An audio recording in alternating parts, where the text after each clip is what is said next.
Good morning, everyone. Welcome to the last day of the first half of the year 2020. Like the children of Israel, we are standing on the brink of a new beginning. Yesterday, we looked at entering in, and we are continuing today with entering in. We are using the same text we used yesterday. But today we are going to be looking at it from the direction of truth, not expediency. Truth, not expediency. So we read Joshua chapter 5, verse 10 to 13 yesterday. And by this time, the children of Israel were already on the brink of entering into Jericho. Jericho was going to be their last frontier before entering into the promised land. Now remember that they had a history. They had a history of having been in bondage in Egypt for over 400 years. And then when they were liberated, or when they thought they had been liberated, they spent another 40 years in the wilderness, just going around and round and around in circles. And finally, it was time. They crossed the Jordan. The Jordan parted for them. They were able to walk through. And they were now on the verge, or on the boundary of the promised land. But here was the big wall of Jericho. Jericho's wall was a huge barrier to the actualization of the promise of God to them that they will enter into the promised land. Jericho was a huge barrier preventing them from entering into their possession. Now, it has been a roller coaster year for all of us worldwide, and especially here in the United States. All over the world, things have drastically been impacted and affected by the COVID-19 virus. And then especially here in the US, well, I think it has also reverberated around the world, but more particularly for us in the US, there has been a severe economic downturn. Remember, America is probably the most prosperous nation in the world. And then suddenly we find people on queues at food banks, people who had worked all their life now, no means of livelihood. Things changed. Things changed drastically.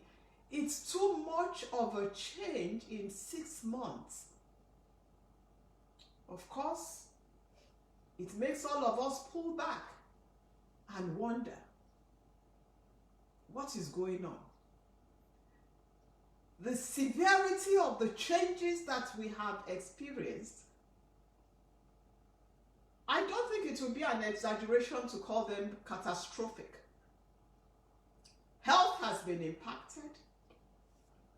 Finances have been impacted. And now we have a racial war going on. It's been on for a while. But when you add these three things together, health, economic downturn, racial war, these three things mixed together is a time bomb. I don't even know whether I should call it a time bomb. It's no longer a time bomb. It has exploded. It's not waiting for explosion anymore. The only danger is that we may also have a series of more explosions waiting, greater than before. So here we have Israel getting ready to enter into Jericho. Jericho was that wall that was going to prevent them. Remember? 400 years of slavery, 40 years walking in the wilderness trying to get into the promised land. And now, at the border of the promised land, here was the wall of Jericho. Does it sound familiar to you? For the black man, it's been 400 years since our shores were plundered by slave traders. 400 years since the first slaves came into America. A few more years, more than 40, when the black man in this country thought everything is going to be all right. I have the votes. I can be treated like every other person. But suddenly here we have this stone wall of politics, the wall of Jericho, of politics. When everyone knows that this is what should happen, that political wall of politics is standing in the way. This is probably something I will have to talk about more at length later. It's somewhat deep. However, to bring us back to what I want to leave us with today, the angel, Joshua saw the angel standing with his sword drawn. And Joshua asked the angel, "Are you for us or against us?" And Joshua and the angel said, "I'm not for you, I'm not for your adversary. I'm not for either of you. I'm here as the commander of the army of the Lord."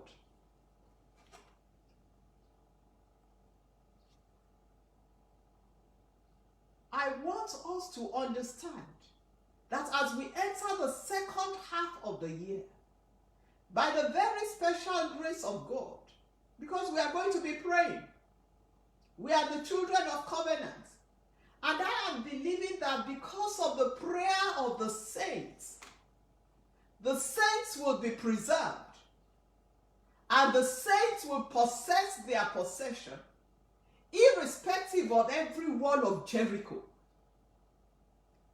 There is no wall of Jericho that can withstand the Lord of hosts.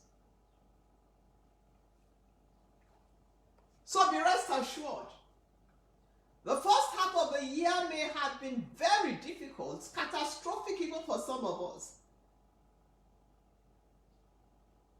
But as we enter into this second half of the year, as we align with God,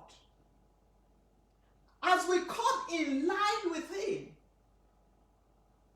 as we stop being at cross purposes to God, when we align with God,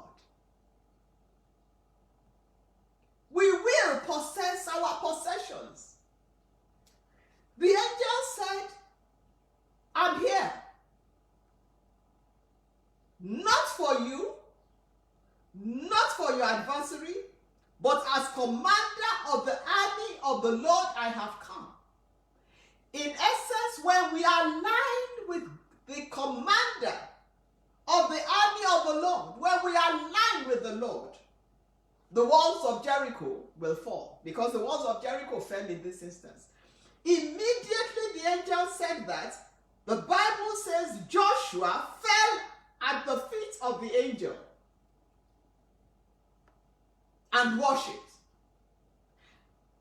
As this first half of the year ends, if we will fall at the feet of the Lord and worship and come in alignment with Him, if we will hold on to truth and not expediency, every wall of Jericho will collapse. If we are not territorial, if we are not egoistical, if we are not personal, if it's no longer about us, my career, my position, my title, when it becomes, if it's not my territory, my church, my ministry, my business, the minute it becomes the Lord's, Jericho falls. And I want you to watch out. Because the walls of Jericho in this country are falling.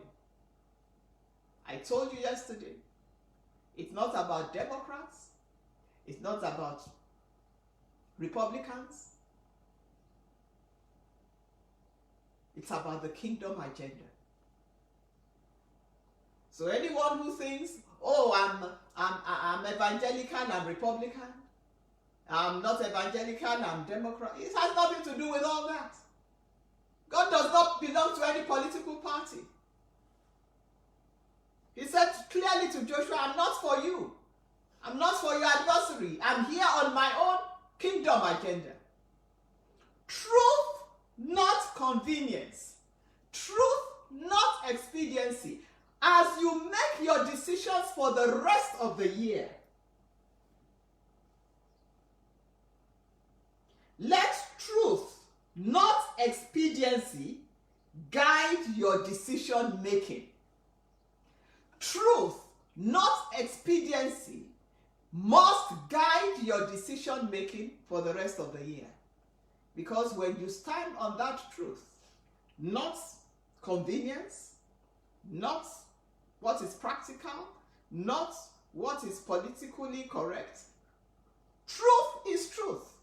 And that is why we see today everything is unraveling in the government of America.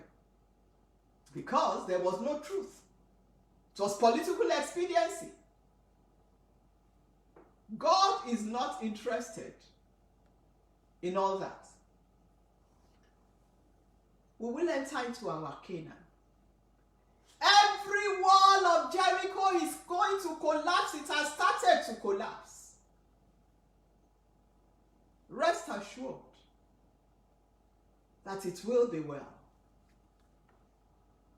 Truth, not expediency, must guide your decision making for the rest of this year and the rest of your life. Then God, even our God, will fight for you. Good news. I'm excited. It's going to be all right. Good morning. It's Fumi Obilana. Reflections. Don't forget, tomorrow we are fasting and praying. It's the first day of the second half of the year 2020. And we are entering it with the Lord. God bless you.